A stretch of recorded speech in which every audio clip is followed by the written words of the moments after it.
көчөсүнө асфальт төшөө иштеринин акыркы этаптары десек дагы болот. Анткени бул жакта Жаннат мейманканасынан баштап азыркы учурда Көкүмбий көчөсүндөгү номер 5-үй бүлөлүк дарыгерлер борборунун алдына келип асфальт төшөө иштери бул жерде аяктайт. Анткени Кеңеш Бирлешкен Айылы тараптан асфальт басылып, бул 5-поликлиникага чейин келип токтогон. Азыркы тапта жолдун бир тарабына өзүңүздөр көрүп тургандай асфальт басылып бүттү.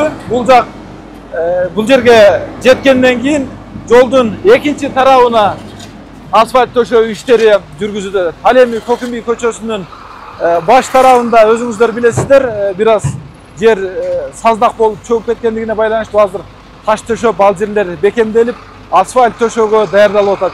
Негизинен Көкүмбий көчөсүн Кудай буйруса августтун 10-доруна чейин бүткөрүү болжолдонууда.